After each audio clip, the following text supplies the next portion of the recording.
జయ శ్రీమన్నారాయణ. ప్రియ ఆత్మబంధువులారా, ఈరోజు ప్రత్యేకమైనటువంటి రోజు. అంతేకాదు, ప్రత్యేకమైనటువంటి జంట చీటి ప్రకాశ్రావు గారు, రమ. వీరికి ఈరోజు ప్రత్యేకంగా ఎందుకంటే వివాహ స్వర్ణోత్సవం చేసుకుంటున్నారు కాబట్టి.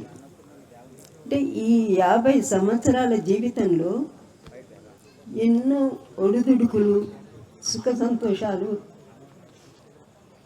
ఎంతో అనుబంధంగా వారి జీవితాన్ని ఆనందంగా, హాయిగా, అన్యోన్యంగా గడిపారు. అంటే ప్రకాష్ అనే పేరులోనే ఒక విధమైనటువంటి వెలుగు ఉంటుంది కూడా. వాడు పుట్టినప్పుడు అంటే మా నాన్నగారు అందరూ ప్రాపారం పెట్టాలి అనుకున్నారు. అప్పటికే ప్రసాద్, ప్రహ్లాద్ పేరు పెట్టారు. వీడు పుట్టినప్పుడు చూస్తే తెల్లగా, ముద్దుగా, ఆకర్షణీయంగా మెరిసిపోయాడు. అందుకే నాకు అనిపించింది, అప్పటికి నేను 12 సంవత్సరాలు ఉంటాను. నాన్న ఎట్లాగో ప్రాతో మొదలుపెట్టన్నారు కదా, ప్రకాష్ అనే పేరు పెట్టాలి అనుకున్నా. ఆ పేరును పెట్టినందుకు సార్థకం చేశాడు మా తమ్ముడు. అంటే ప్రకాష్ అంటే అన్నిట్లో ప్రావీణ్యం కలిగినటువంటి వ్యక్తి. ప్రకాష్ అంటే ప్రమాదంలో ఎవరైతే ఉంటారో వాళ్ళను ఆదుకునేటువంటి వ్యక్తి.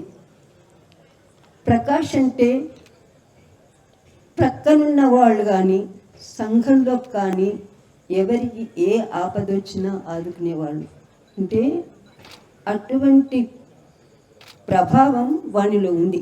పేరులోనే ఉంది కనుక తన జీవితంలో కూడా అన్నీ ప్రకాశవంతంగా నడిపించాడు.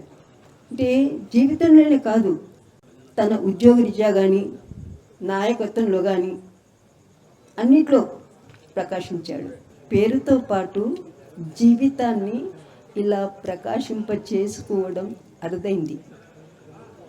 మళ్ళీ మా కుటుంబంలో మూలస్తంభం, ఇంతకుముందే నా బిడ్డ చెప్పింది, అందరికీ, కుటుంబానికే కాదు, సన్నిహితులకు, స్నేహితులకు, బంధువులకు ఎవరికి ఏ ఆపద వచ్చినా, ఇంతకుముందే చెప్పాను, ప్రమాదంలో ఉన్నవారిని ఆదుకునేటువంటి ప్రకాశం తనలో ఉంది. అంటే ప్రభుత్వ ఉద్యోగులను కూడా చేసుకుంటూ కూడా ప్రతిభావంతంగా చేశాడు. మనుషుల మనసులను తెలుసుకొని మంచిని గుర్తించి మసులుకునేటువంటి మనిషి. తేనెలలికే మాటలతో మాట్లాడుతూ అందరినీ అన్యోన్యంగా, ఆత్మీయంగా మాట్లాడుతూ సన్నిహితంగా ఉంటాడు. బహుశా మా బంధువుల్లో అతనికి తెలియని వారు లేరు. ఉద్యోగరీత్యా ఎన్నో చేశాడు. యూనియన్ లీడర్గా ఉండి ఉద్యోగాలు ఇప్పించడమే కాకుండా వారి యొక్క కరెస్పాండెన్స్ అని నడిపించుకుంటూ పెన్షన్ కానీ, లేకపోతే ఏదైనా సిక్ లీవ్ కానీ, ఇవన్నీ ఇటువంటివన్నీ ఉంటే వాటినన్నిటిని కూడా ఓర్పుతో, నేర్పుతో చేశాడు. ఇవన్నీ ఇంత చక్కగా చేశాడంటే దానికి కారణం బహుశా మీ అందరికీ తెలుసు, ప్రతి పురుషుని వెనుక ఒక స్త్రీ ఉంటుందని. ఆ స్త్రీమే మాత్రం రమ. అతడు కొరిటల్లో పనిచేసినప్పుడు హన్మకొండలో ఆఫీస్ పని మీద వెళ్తే ఇప్పుడు ఫోన్లు లేకుండే. 1 రోజు 2 రోజులైనా రాకపోతుండే, నిరీక్షిస్తుండే. అంటే ఆ పని అయ్యే వరకు అటువంటి శ్రద్ధ చూపేవాడు అన్నమాట. అంటే వాళ్ళకు సహాయం ఆ విధంగా చేసేవాడు. అంటే ఎంత ఓర్పు, నేర్పు ఉంటే ఇన్ని సంవత్సరాలు వాళ్ళ జీవితం ఇంత హాయిగా ఉంటుంది. అంటే ఒక విధంగా చూస్తే ఇద్దరి సహకారంతో వాళ్ళ కుటుంబం అంతా నడిచింది. దానికి కాదు, మా శ్రీనివాసరావు, రాధమ్మ కుటుంబాలు నడపడానికి కూడా వాడు మూలస్తంభం. మా నాన్న శ్రీనివాసరావు నాయకత్వ లక్షణాలు వీళ్ళు కూడా కొన్ని వచ్చాయి. మేము గ్రూప్లో కూడా రాధమ్మ ఫ్యామిలీ అనే పెట్టుకున్నాము. అంటే అమ్మ అంటే అంత ప్రేమ. ఒక కుమారునిగా తల్లిదండ్రులకు సోదరునిగా, ఒక భర్తగా, ఒక తండ్రిగా, ఒక తాతగా, మామగా, నాయకునిగా, స్నేహితునిగా ఎన్నో పాత్రలు అభినయించింది. అభినయం అంటే నటన కాదు, స్వతహాగా వచ్చేటువంటి గుణం అన్నమాట. అన్ని స్థానాలను పరిపూర్ణం చేసి పరిపూర్ణమైనటువంటి జీవితాన్ని గడిపినటువంటి మహామనిషి. ఇంతకుముందు చెప్పానే, ఆపదలో ఉన్న వాళ్ళు ఆడుకుంటాను. ఒకసారి ఒక సంఘటన జరిగింది. మా బంధువులు అక్కడ హాస్పిటల్లో ఉన్నారు. బహుశా మీకు ఇది ఉండొచ్చు, కానీ తన గుణాన్ని చెప్పడానికి కొరకు నేను చెప్తున్నాను. నేను వెళ్ళాను చూడడానికి. వాడు వచ్చి వాళ్ళని చూసిండు. వాళ్ళు కొంచెం పరిస్థితి ఇది కష్టంగా ఉంది. వెంటనే జేబు నుంచి 50,000 తీసి వాళ్ళకి ఇచ్చాడు. 10-15 ఏళ్ళ కిందకి ముచ్చట ఇది. అంటే ఆ ఇన్సిడెంట్ అట్లా జరిగింది. అంటే ఎవరు ఏంటి అని చూడడు, ఎక్కడ ఏంటి అని చూడు, అప్పుడు నాతో అవుతుందా కాదా అని కూడా చూడడు. చిన్నప్పుడు హాస్టల్స్ ప్రారంభించినప్పుడు మా నాన్నగారు నన్ను అడ్మిట్ చేశారనలో.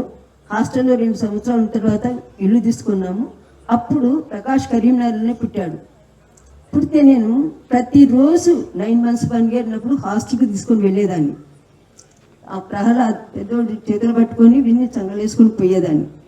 అంటే పద్మనాయక హాస్టల్తో అనుబంధం వీనికి 9 నెలల పిల్లగాల నుంచి ఉంటుంది. సాధారణంగా మనందరికీ హాస్టల్ అడ్మిట్ అయినప్పుడు లేకపోతే ఎప్పుడో చదివేటప్పుడు ఉంటుంది, కానీ వానికి మాత్రం అప్పుడు కలిగింది. బహుశా అటువంటి అవినాభావ సంబంధం ఉండబెట్టినో ఏమో, అతడు పద్మనాయక సంఘానికి ఒక కార్యకర్తగా పనిచేస్తూ ఎన్నో చేస్తూ, మీకు అందరికీ తెలుసు కరీంనగర్లో పద్మనాయక ఏసీ హాల్ కట్టాలంటే ఎంత కష్టమో. చాలామంది నిరుత్సాహపరిచారు, కానీ కష్టపడి దాన్ని పూర్తి చేశారు. అంతేకాకుండా జిల్లాలోనే కాకుండా స్టేట్ లెవెల్ కూడా నాయకత్వం ఉంచింది. అంటే ఆ బంధం, చిన్నప్పటి బంధం వానికి ఇప్పుడు పరిపూర్ణంగా తీసింది. ఈ విధంగా ఇదొక్కటే కాదు, ప్రతి విషయంలో కూడా తన వ్యక్తిత్వాన్ని చేస్తుంది. ఇక ఇంట్లో ఎప్పుడూ సందడి. భార్య రమను మెచ్చుకోవాలి, ఎందుకంటే వాళ్ళు ఎప్పుడూ బంధుమిత్రులతో సందడిగా ఉంటుంది. ఎప్పుడు ఏది చేయమంటారో తెలియదు, రాత్రి లేదు, పగలు లేదు, ఎవరు వచ్చిన లేదు, ఏది లేదు, ఎప్పుడు చేస్తూనే ఉంటుంది. సాధ్యమైనంత మట్టుకు తనకు కష్టం కలుగుకుంటూ చూసుకుంటూ అరేంజ్మెంట్ చేస్తాడు, కానీ ఒక్కొక్కసారి చేయరు కదా. తాను కూడా రేయి పగ లేకుండా కష్టపడి అన్నీ చేస్తుంది. అంటే ఎవరైనా ఇంటికి వస్తే 1 గంట సేపు ఉంటే కాదు, ఇంకా ఉంటుంది 4 గంటలు ఉంటుంది. ఒకరోజు అంటే 4 రోజులు ఉంటుంది. తను ఒక్కతే కాదు, వీరు కూడా. అంటే అన్నపూర్ణ మా మద్దలు. ఎవరి ఇంటికి వచ్చినా, తమ్ముడు కానీ మద్దలు కానీ ఇంటికి వచ్చిన వారిని ఒట్టిగా పంపిస్తారు. నాకంటే ఎక్కువ బహుశా మీ ఫ్రెండ్స్కు, మీ కిట్టి పార్టీ వాళ్ళకందరికీ తెలుసు. అంటే ఈ విధంగా ప్రతిరోజు ఇల్లు ఒక సత్రంగా కలకలలాడుతూ బంధుమిత్రులతో ఉండడం చాలా అరుదు. అటువంటి ఆనందం, అటువంటి శక్తి, అటువంటి పరిస్థితులన్నీ వాళ్ళకి కల్పించాడు భగవంతుడు. అందుకే అంత అన్యోన్యంగా వాళ్ళ దాంపత్యం ఉంది. ఇక పిల్లల విషయానికి వస్తే అల్లారు ముద్దుగా ప్రేమగా పెంచారు.